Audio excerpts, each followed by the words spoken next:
Emma by Jane Austen, Volume 3, Chapter 13.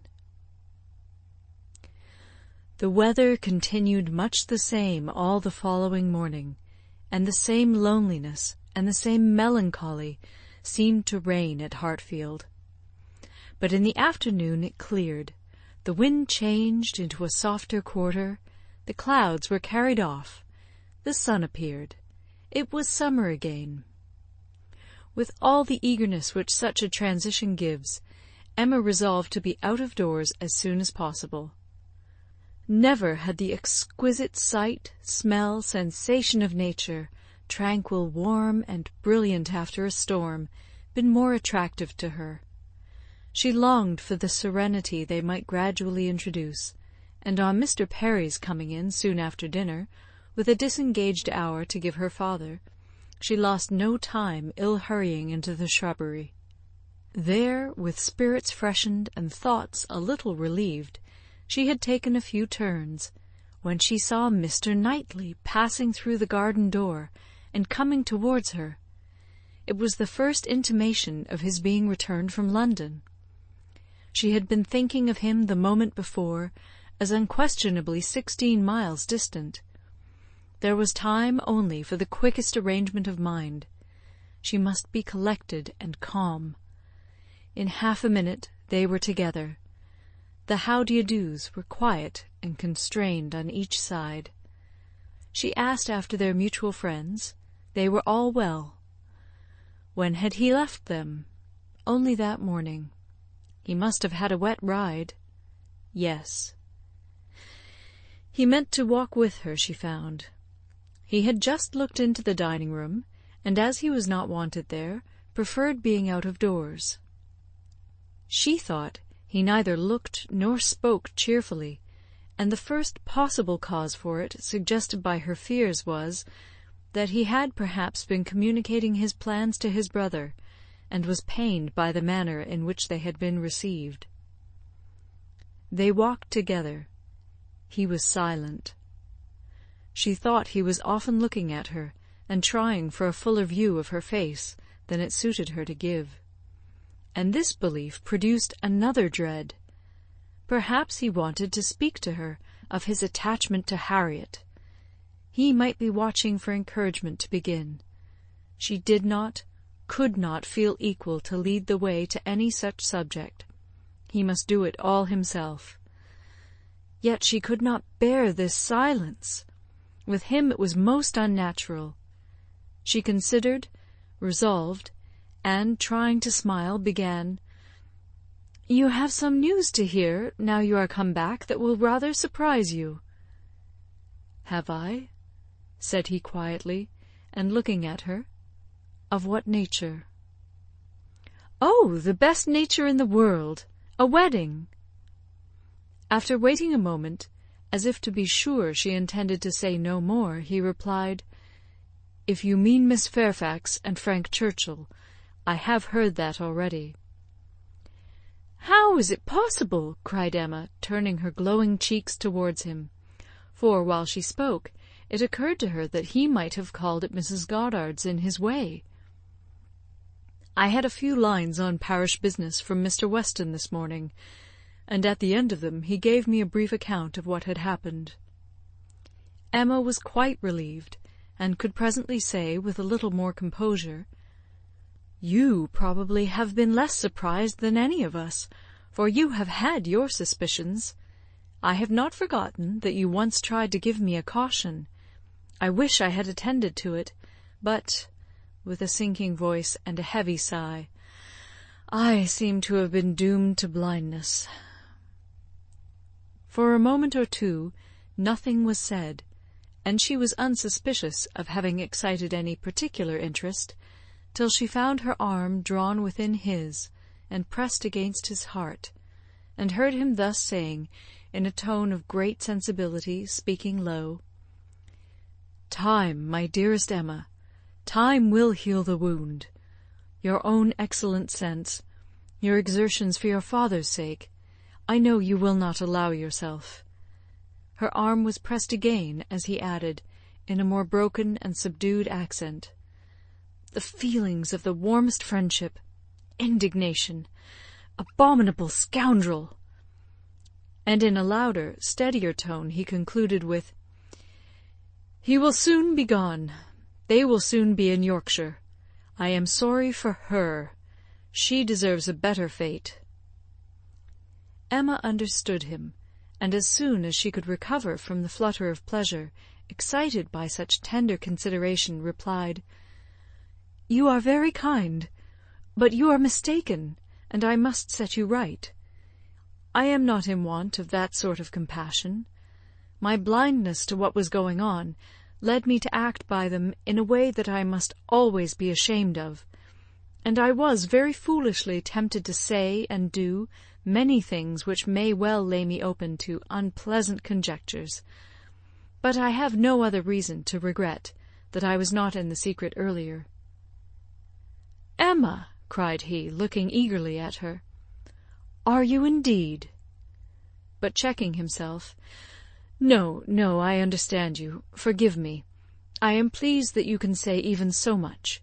He is no object of regret, indeed, and it will not be very long, I hope, before that becomes the acknowledgment of more than your reason. Fortunate that your affections were not farther entangled. I could never, I confess, from your manners, assure myself as to the degree of what you felt. I could only be certain that there was a preference, and a preference which I never believed him to deserve. He is a disgrace to the name of man. And is he to be rewarded with that sweet young woman? Jane, Jane, you will be a miserable creature." "Mr. Knightley," said Emma, trying to be lively, but really confused, "I am in a very extraordinary situation. I cannot let you continue in your error, and yet, perhaps, since my manners gave such an impression, I have as much reason to be ashamed of confessing that I never have been at all attached to the person we are speaking of, as it might be natural for a woman to feel in confessing exactly the reverse. But I never have." He listened in perfect silence.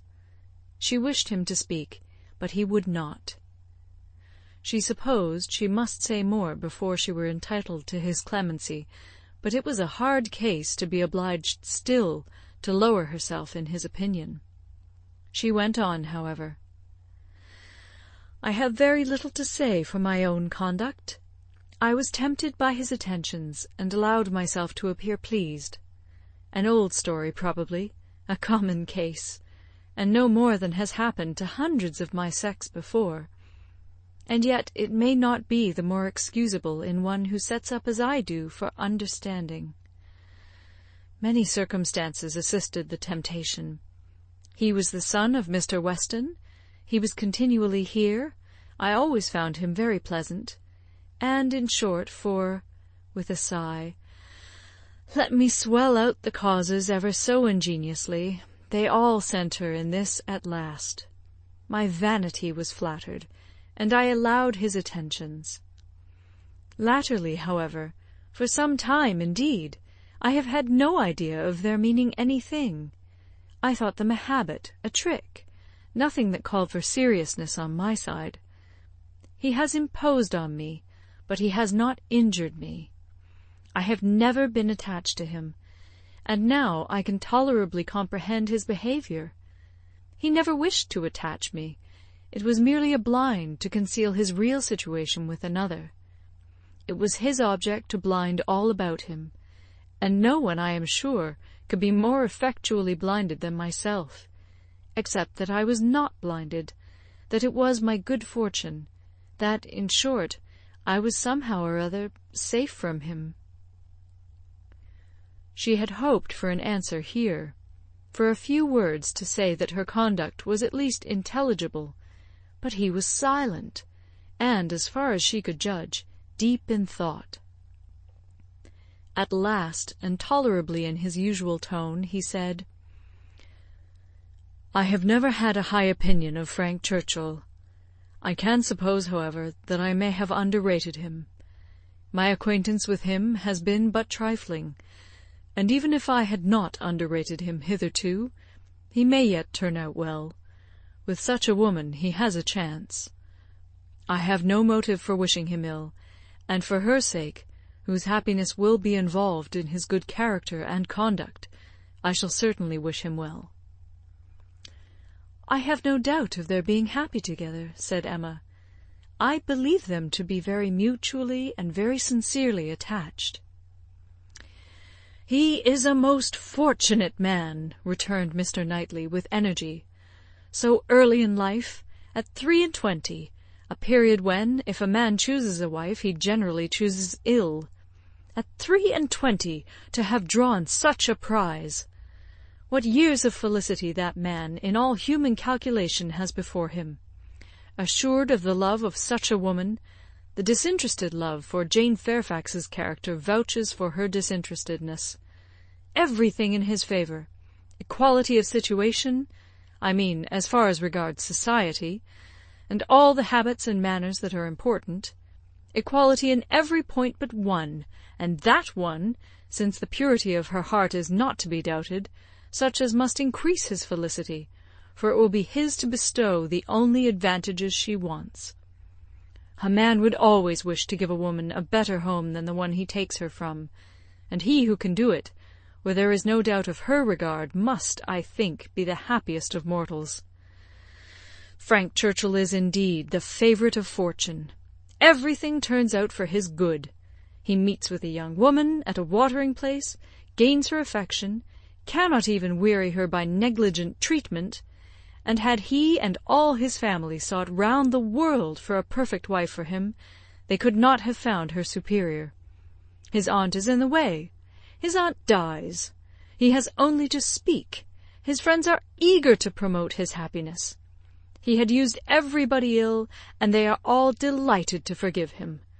He is a fortunate man indeed." "You speak as if you envied him." "And I do envy him, Emma. In one respect he is the object of my envy." Emma could say no more. They seemed to be within half a sentence of Harriet, and her immediate feeling was to avert the subject if possible. She made her plan. She would speak of something totally different, the children in Brunswick Square, and she only waited for breath to begin, when Mr. Knightley startled her by saying, "You will not ask me what is the point of envy. You are determined, I see, to have no curiosity. You are wise, but I cannot be wise, Emma. I must tell you what you will not ask, though I may wish it unsaid the next moment." "Oh, then don't speak it, don't speak it!" she eagerly cried. "Take a little time, consider. Do not commit yourself."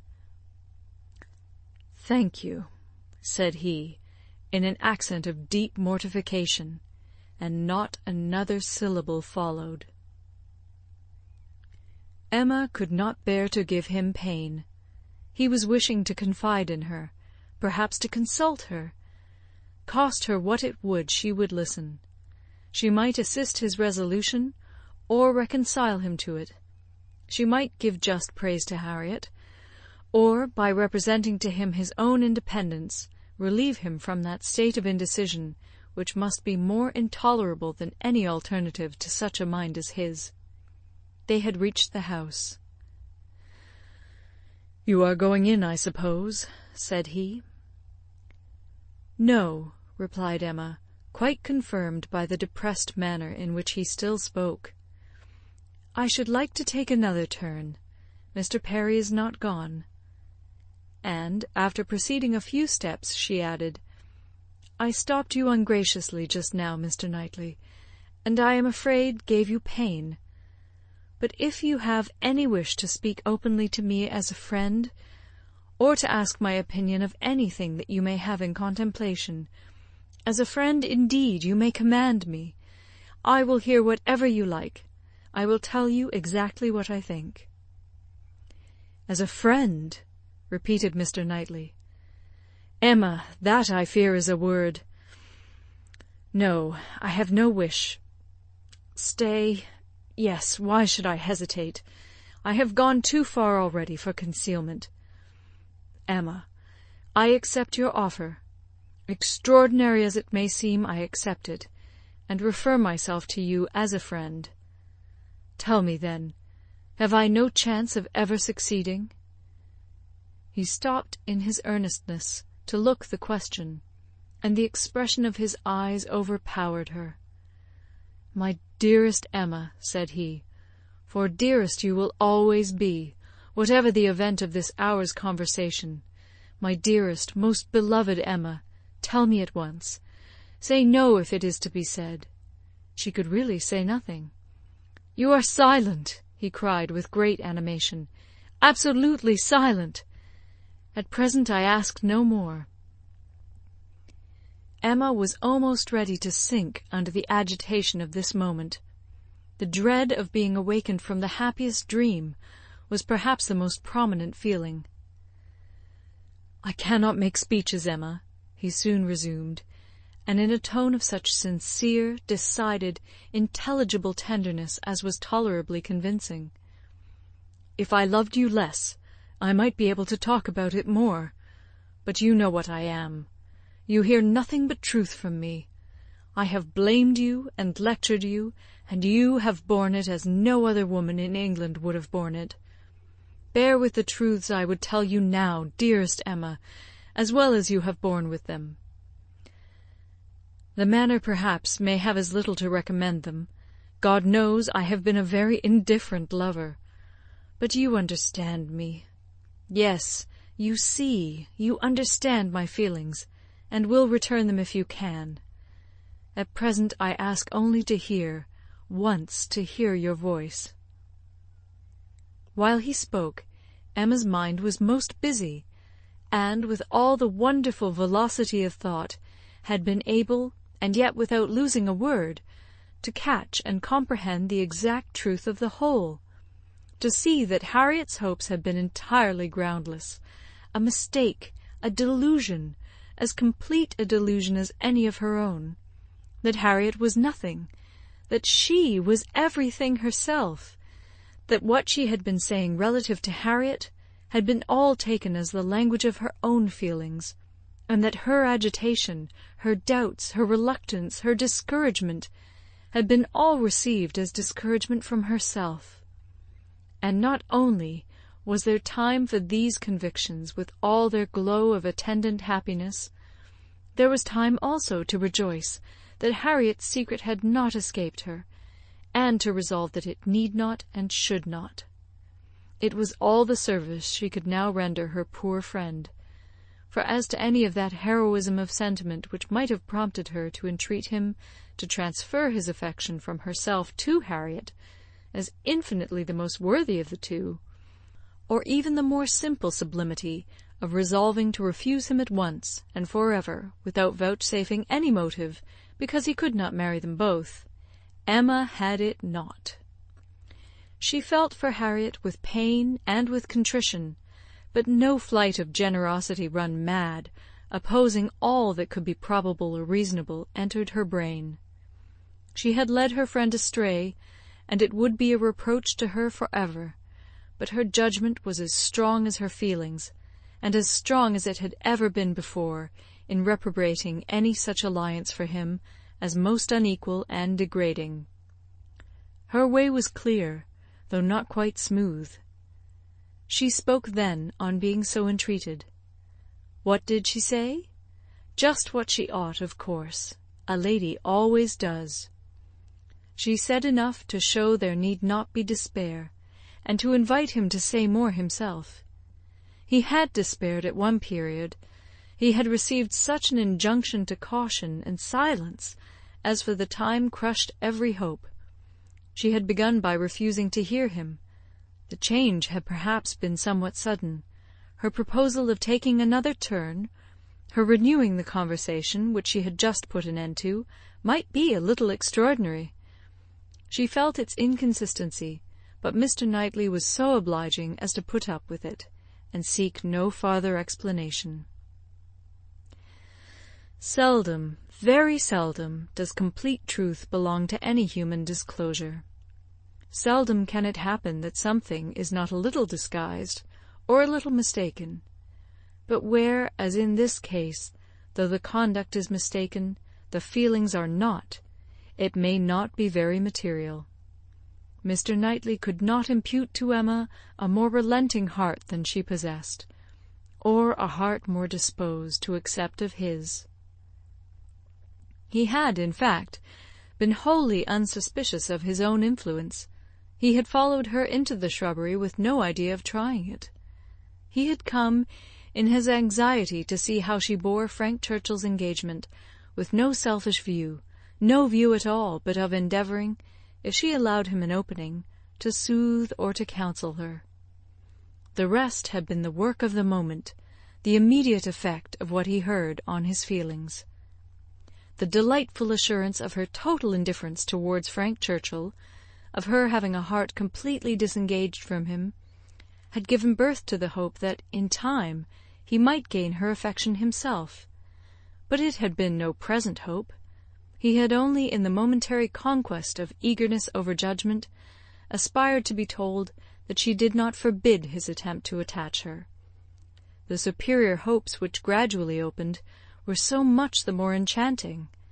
The affection, which he had been asking to be allowed to create if he could, was already his.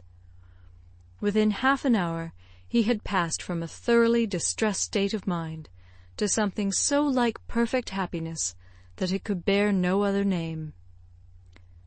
Her change was equal. This 1/2 hour had given to each the same precious certainty of being beloved, had cleared from each the same degree of ignorance, jealousy, or distrust. On his side there had been a long-standing jealousy, old as the arrival or even the expectation of Frank Churchill. He had been in love with Emma, and jealous of Frank Churchill from about the same period, one sentiment having probably enlightened him as to the other. It was his jealousy of Frank Churchill that had taken him from the country. The Box Hill party had decided him on going away. He would save himself from witnessing again such permitted, encouraged attentions. He had gone to learn to be indifferent, but he had gone to a wrong place. There was too much domestic happiness in his brother's house. Woman wore too amiable a form in it. Isabella was too much like Emma, differing only in those striking inferiorities which always brought the other in brilliancy before him, for much to have been done, even had his time been longer. He had stayed on, however, vigorously day after day, till this very morning's post had conveyed the history of Jane Fairfax. Then, with the gladness which must be felt, nay, which he did not scruple to feel, having never believed Frank Churchill to be at all deserving Emma, there was so much fond solicitude, so much keen anxiety for her, that he could stay no longer. He had ridden home through the rain, and had walked up directly after dinner to see how this sweetest and best of all creatures, faultless in spite of all her faults, bore the discovery. He had found her agitated and low. Frank Churchill was a villain. He heard her declare that she had never loved him. Frank Churchill's character was not desperate. She was his own Emma by hand and word when they returned into the house, and if he could have thought of Frank Churchill then, he might have deemed him a very good sort of fellow. End of chapter 13. Recorded in Toronto, Ontario by Moira Fogarty, January 2010.